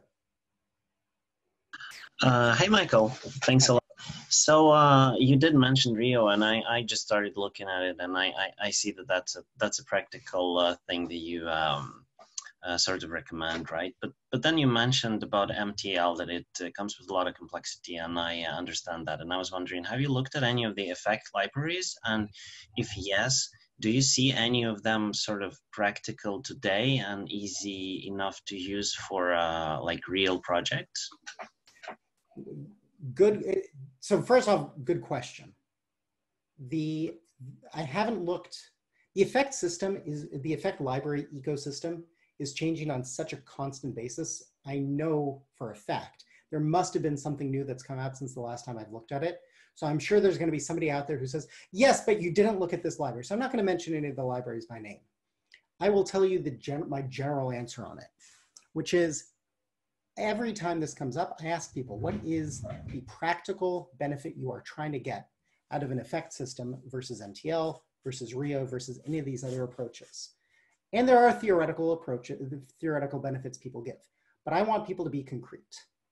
Usually when these conversations happen, and this is very common in the Haskell ecosystem, there's some kind of an abstract better. Well, effect systems allow you to talk about effects. Effects become nouns instead of verbs or something along those lines. For me, that's not concrete. I want to hear it speeds up my application 20%. It allows me to protect against this class of bugs. It allows me to be more productive in this demonstrable way. I want to hear those kinds of things. So when it comes to Rio, I can sit down with you and I can say, well, here are the alternatives. We could be doing things directly with IO. And this is why Rio is more convenient than that. And I can compare it to MTL and I can show the simplifications that come along. I haven't had anyone sit down with me and say, yes, the effect system, these are the problems we're trying to overcome. This is the way that we're solving it. It has these downsides, but it also has these advantages, and that's why we think this is worthwhile. From the people I've spoken to, from the things I've seen, it's still in a state of, hey, this is something really cool, and I really want an excuse to play with it. So from that standpoint, I don't see any of the effect systems being something worth doing. Before anyone like jumps down my throat, I do know that the most concrete advantage people have for effect systems is that you can mock. And the claim is you can't mock without an effect system. I think it is completely false on two fronts. One, I don't think people are actually mocking. I don't think it happens as much as people claim. And two, you absolutely can mock with a Rio or an MTL kind of approach. So now is the time of the evening when the meetup is derailed into a discussion about effect systems. It was inevitable, yes. I think. Both Simons that we have present seem to want to say something about effect. Let's not like make this too extended. It's okay to have a discussion. I mean, this is fun. Simon Shine has something to say about testability, or I don't know if this is a comment or a question. It was a comment, but I would rather hear the other Simon talk on testability, actually. I think I have nothing wise to say. Okay, so other Simon, go ahead. Yeah, other Simon here. So let's start out with basically, yes, it's basically mocking and testing is basically the one thing you can use effect systems for. I've had that little experience with where we use for microservices. There has also been this nice little library called Registry, which basically allows you to use something similar to a module system with Haskell, where it basically assembles your modules. And it's basically all the way to, yeah, you use effects, so you can basically create objects and then mock out those objects. So you're basically bringing the object/modules back into Haskell. That's what you can use effect systems for, from my experience. Right, which I agree. That's the thing that people are using it for. And I've heard the examples. You know, I want to mock out HTTP requests, or I want to mock out a database. And we could have a general discussion about, you know, not a Haskell discussion about whether mocking actually makes sense. There are cases where it does, and there are many cases where it doesn't. But even within the realm of Haskell, even if you assume that mocking is a good thing and you want to be able to test things, I can write a Rio environment that provides a mocked HTTP request function and then just swap that out. There's nothing that prevents me from doing it. There's nothing that really makes it easy. As far as I can tell, maybe I'm missing something painfully obvious. I don't even see something that makes it much easier to do it with an effect system than you can with MTL or Rio. No, it's simply a different way to do it, basically. And when it comes to different ways to do that, I get to the boring state and I say, yeah, I don't want to dive in to the complexity. Again, who knows, 5 years from now, it may be that someone has figured out the best way to do effect systems, and I'm going to say, yeah, I don't want to use Rio anymore. I want to use that effect system. No one's shown me that today. Yeah, our solution when we switched off of Haskell is basically because sadly we actually started writing things with PureScript because of the glorious JSON support. Yeah. But that's something for another thing. There we simply started spinning off our own servers. Basically, you make a small little server and that's your mock. You don't even mock inside the language, you mock outside of it. Right. I think I've been kind of a dabbler in the Haskell world for about 5 years now. And The very first Lambda Conf I attended, one of the first talks I attended, I think, was a debate, MTL versus effects, and I don't know that this will ever be resolved. It's like Protestantism and Catholicism or something in the Haskell world. Joe wants to add one more quick comment. Should we let him on this topic? Yeah, let him in. He's from New York. Okay, Joe, go ahead. Yeah, I mean, the only thing I just wanted to say on this is for anybody who's kind of coming to this, you know, who doesn't necessarily, I'll say, write a ton of Haskell, and who's kind of seeing these debates and they're thinking like, oh man, do I want to pick this thing that everyone's saying is the hot new stuff that I should use to develop applications?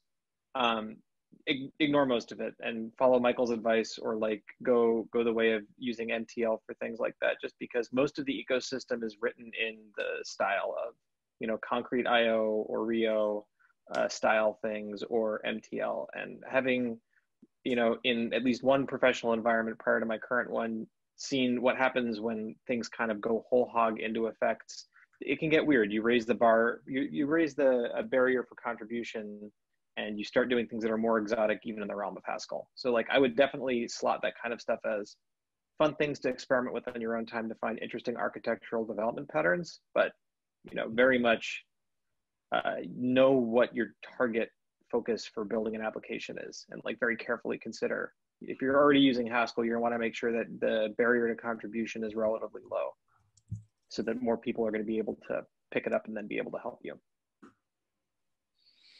Cool, thank you, Joe. We have a few more questions if you have time, including some from people who haven't asked one yet. Good, let's do it. And this is a question from a Haskell and Yesod newbie, and I consider myself a perpetual newbie, so I like to see these kinds of questions. Ulrich, would you like to ask your question yourself? Yep. I was working on some non-Haskell projects, a lot about authentication and so on, and I haven't used Yesod before, so my question is, where does authentication, especially OAuth, fit in? Is that something on the Yesod side, or is it lower? Is it on Y? And how would you actually go ahead and do that? So there is a package, Yesod auth OAuth. It is in fact, if I remember, yeah, wait. It's at both layers. So there is a set, I'm just trying to remember how it all fits together myself. I know that I wrote something recently using Y middleware auth, and that is built on top of the authenticate OAuth thing as well, I believe. Anyway, there's the basic answer is that there's an underlying library. I guess it's the HOAuth library, which is providing the core functionality around OAuth, all the encryption bits, all the signing, et cetera, et cetera. And then there are a few different higher level packages, both for Y and for Yesod, which are providing the OAuth capabilities. So there's this package called Yesod Auth.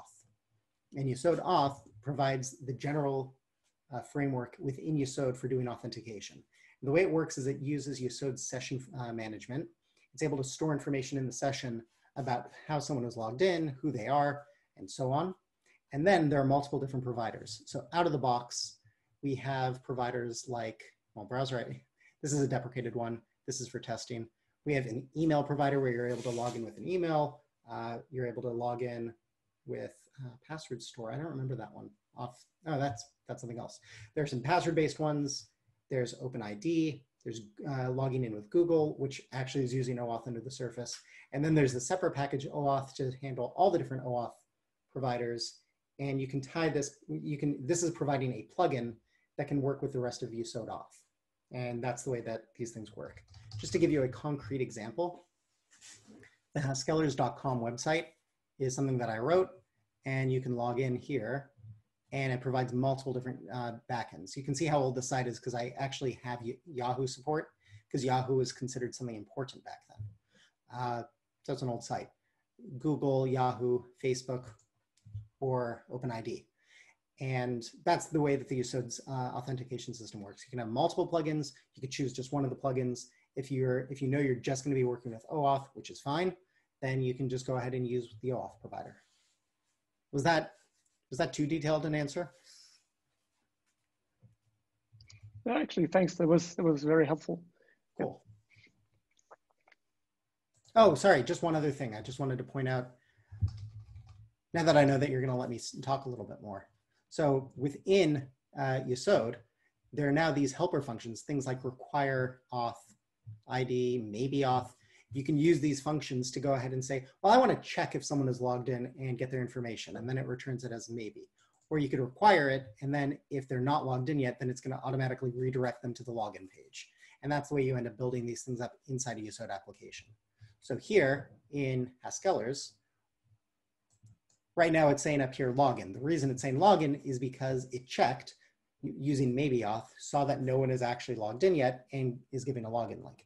If I try to go to, crap, is it /profile? Yeah, if I try to go to /profile, that just does an automatic redirect to auth/login because I'm not logged in yet. And if I do this, oh, I'm gonna have to type in a password in front of all these people while I'm being recorded. Yeah, I'm not gonna do this. Okay. But you get the idea, I hope.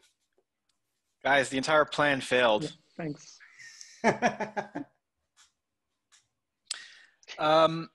Let's see. More questions are coming in. Paul has another question about testing and mocking. Go ahead, Paul. Yeah. Hey, just continuing sort of along the lines. So you mentioned the environment and using like providing different functions for testing and real implementations. Do you think this is a good approach? And would you recommend like structuring it in different parts like database, HTTP, a little bit along the lines like dependency injection? Do you think it's okay to do sometimes? Do you ever do it yourself? Doing it sometimes, yes. Do I ever do it myself? Yes. I think that overall, mocking isn't nearly as helpful as it seems. I would much rather break things up into the pure and impure parts, or at least the post-HTTP request. So I've done the HTTP request, I parsed out some JSON. Now I'm going to write a separate function that takes the JSON value and does some processing on it. And then I want to write a test for that function. And I want to write some integration tests. And this is where I would say the Haskell world is a little bit too afraid of diving in with standard DevOps tools. You can do a hell of a lot of real solid testing using solid DevOps tooling. We don't like microservices so much. Microservices and those kinds of service mesh kind of things tend to scare Haskell developers because we like our types. But you can use those kinds of tools where you could use a Docker, Docker machine or not Docker machine, Docker Compose.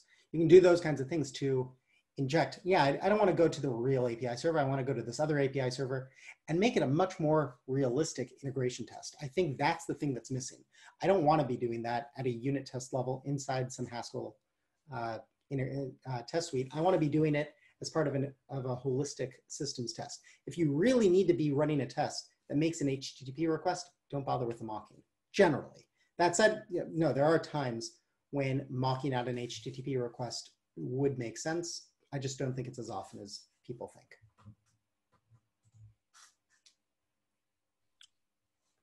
I'm actually curious, are you aware of anyone using Yesod with GraphQL, or is it really oriented toward REST? I know of at least one case because we consulted with a company that was doing something like that. And I've gotten some questions over the years about GraphQL. I don't know that much about it, to be honest. Yeah, let's not talk about it then. I was just curious. How are you liking the questions so far? These are good ones? Everyone, these are great questions. You're getting questions. How about that?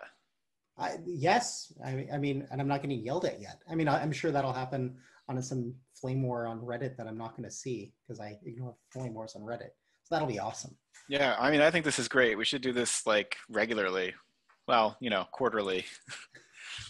I want to let Chris Taylor ask a question because he hasn't gotten a chance yet. Okay.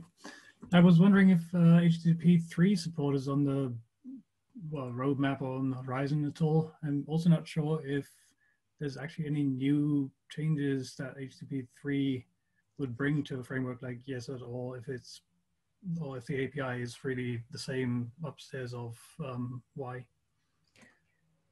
I don't know that much about HTTP3. So we have HTTP2 support in Warp, and therefore Yesod is able to use HTTP2, but I didn't write any of it.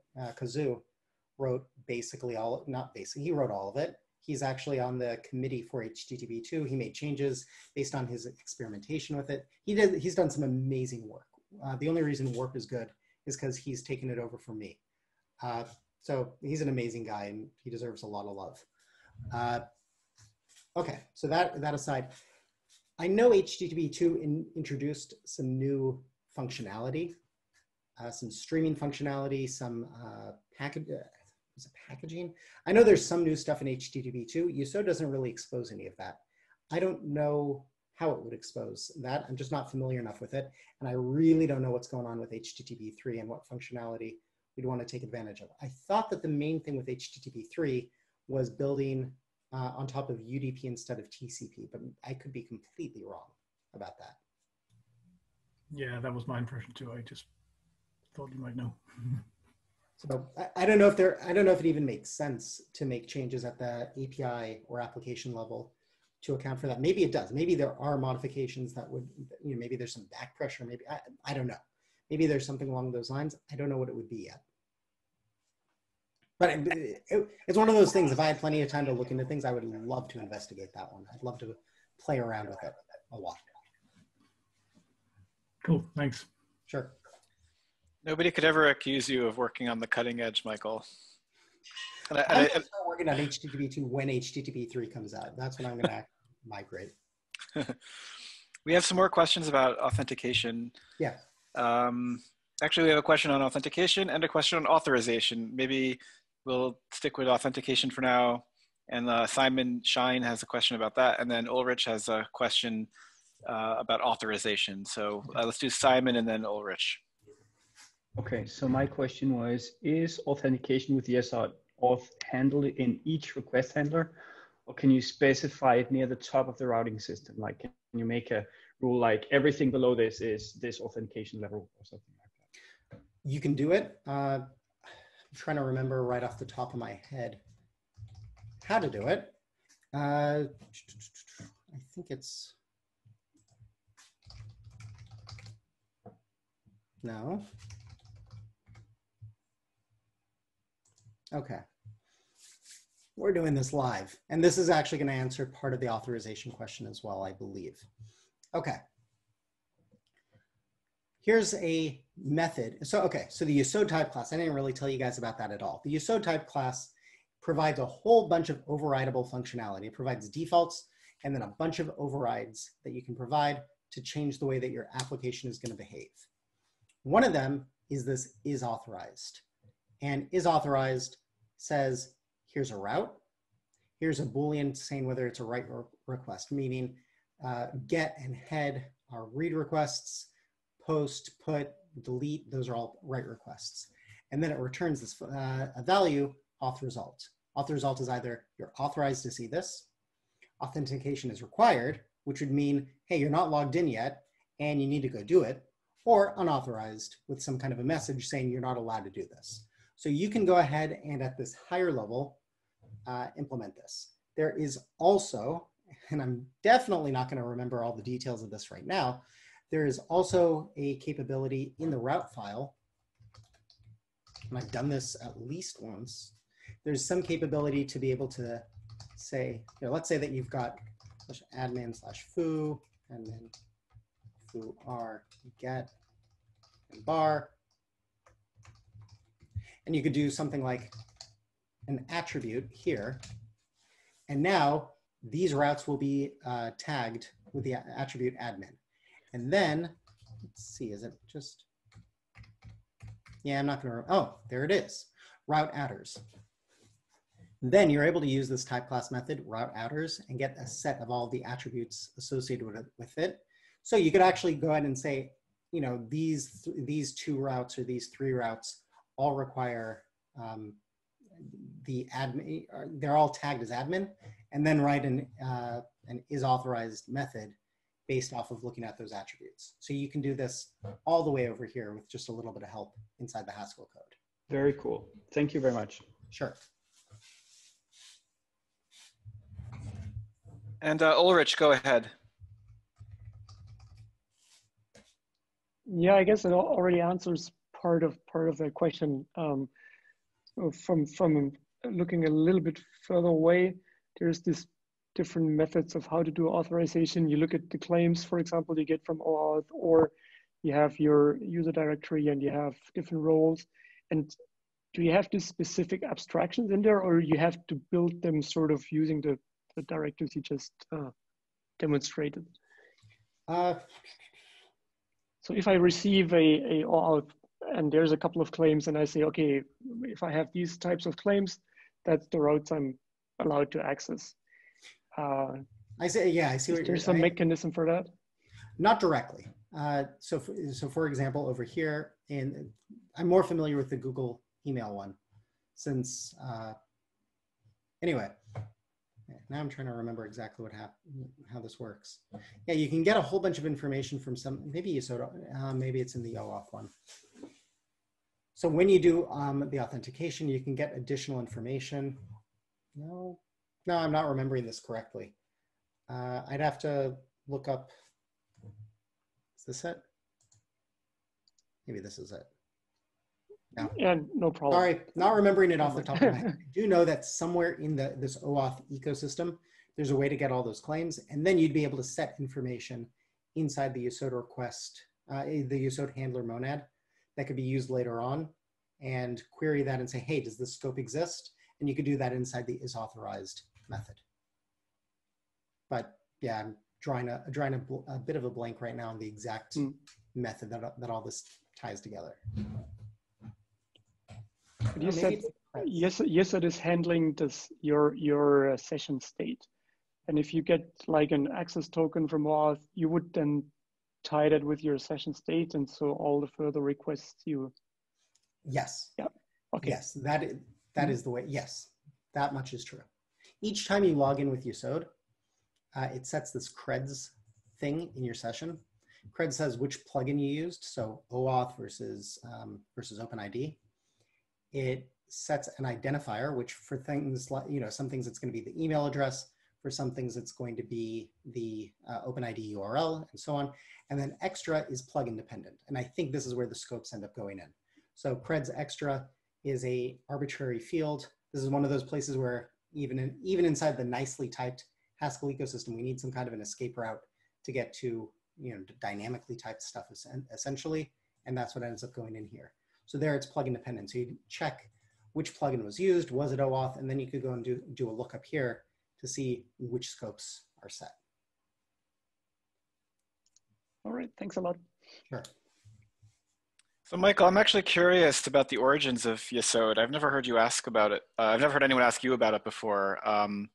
What led you to embark on this kind of project? Was it because you had a client you were working for and it was a big project and you just needed something like this? You were scratching an itch? What was it? How did this come about?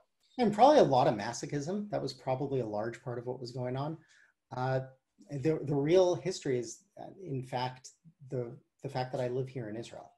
When I was in the States, for people who don't know, I am originally American, and I moved to Israel, I think 14 years ago at this point. 13, 14, something like that. No, sorry, 11 years ago. That's what it was.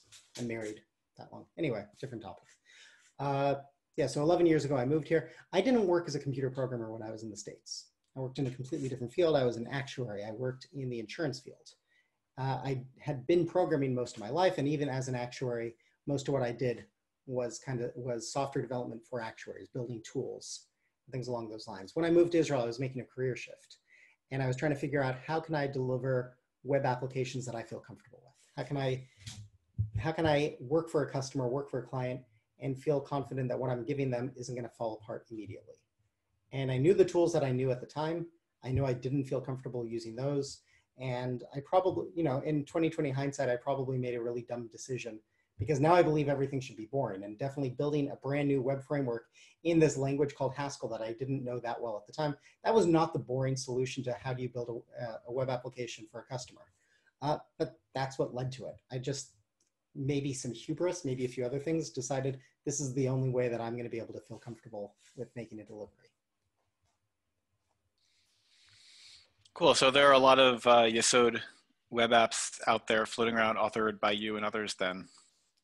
I would admit, I mean, I know that I've written quite a few, and I know that there are other people who have been building things. I think for the most part, using it as general, I think most of the companies that are using Yesod, it's because there was a developer in the company who got to make that decision. It's not typically an outsourced kind of solution.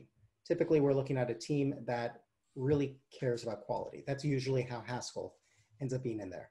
You're not going to have a mom and pop store that's trying to put together a simple site, and they're going to find someone who's going to do Yesod. For those kinds of things, it's going to be WordPress or something else along those lines. But when we're talking about a team that knows they're the ones who are going to be responsible for the next 5-10 years maintaining this, that's when you get people talking about, hey, we should really be looking at something like Haskell or Yesod for building it. And those are the companies that I see people using Yesod.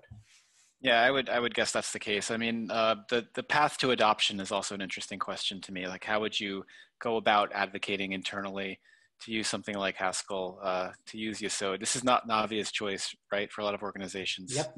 Not even anyone's like second choice.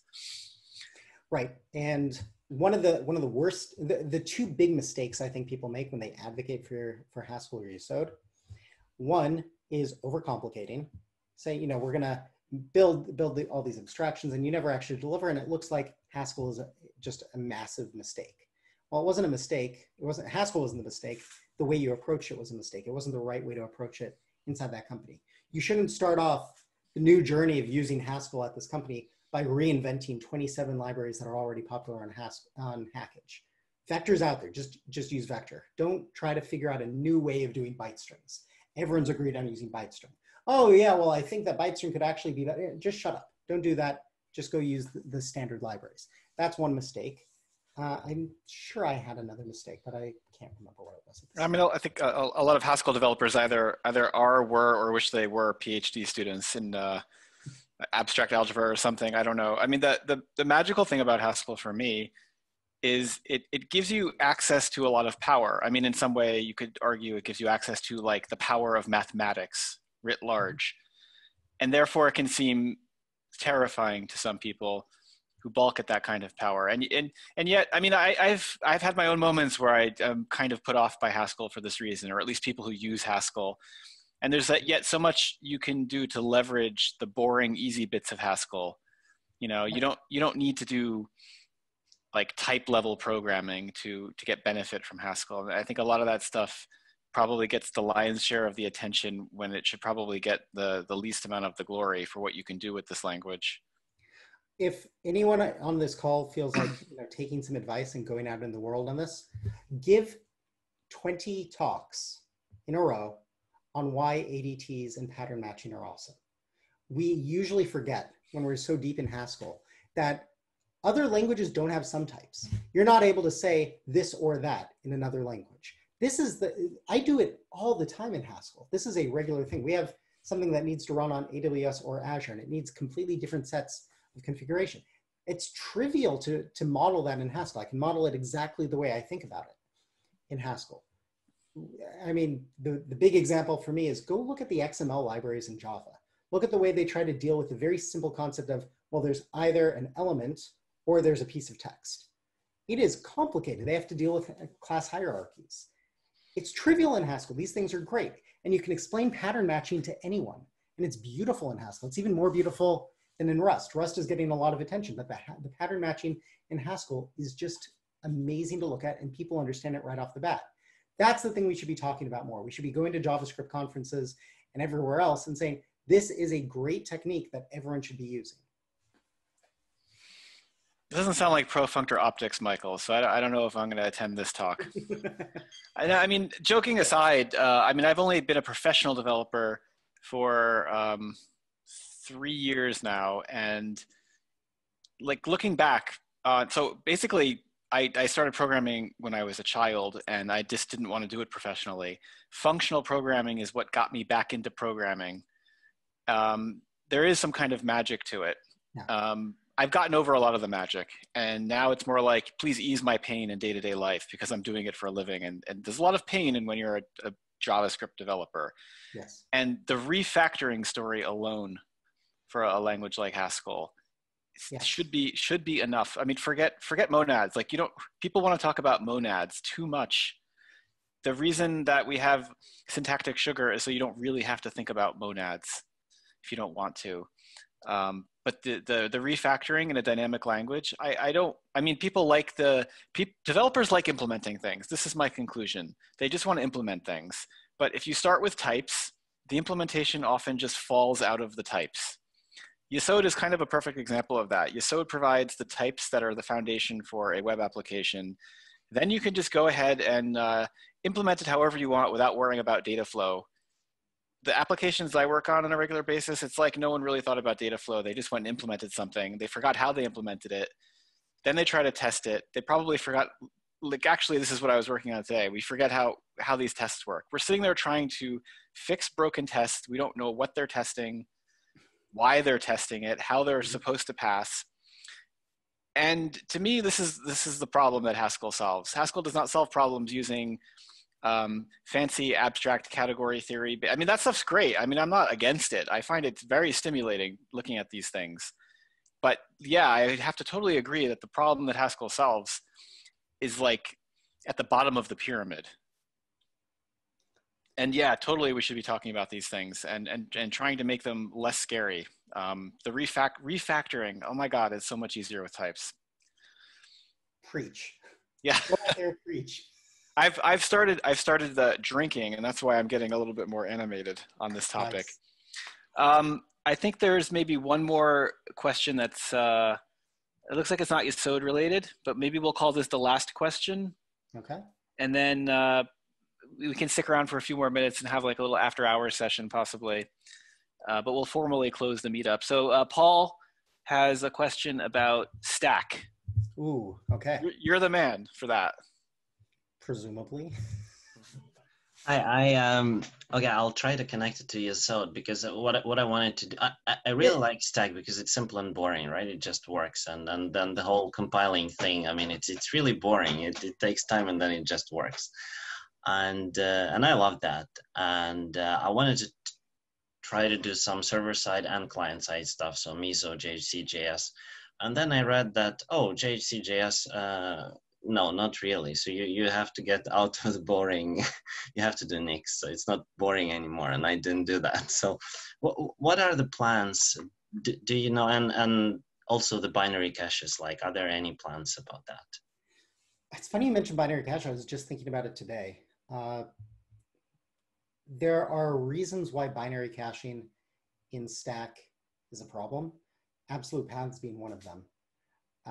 I'll come back to, I mentioned it very briefly earlier. When I've needed binary cache, I've done it with Docker images. And I realize it's not a complete solution, it's not perfect. But that's the thing that I've always used. You can build a Docker image, you can have all the files, all the packages built, and you can share that across the team. Whether that's actually worthwhile or not because of bandwidth costs and bandwidth time versus just building it locally, that's another good question, which isn't actually a Docker problem. That's just a problem with the fact that binaries in Haskell are very large. The binary builds of libraries are large. When I'm looking at a decently sized application with 100, 200 dependencies, that's not unreasonable in Haskell. You can easily be looking at 1 to 2 gigs of binary artifacts. So there, just right off the bat, starts begging the question, is it worth it? I'm not sure. It may be that in most cases it's not worth it. I don't have plans to implement it right now as a result of most of that. People talk about it as something that they really want. I'm not so sure it's the thing that's going to happen. I think the other half of your question though was about what are we going to do on the front end, right? Yes, the JHC.js, because as I understood that was going to be dropped, but I was wondering, like, okay, yeah, it's dropped. What's the plan? No, dropping it.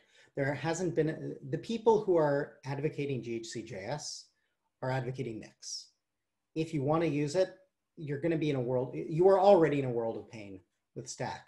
JHC.js didn't have stable releases.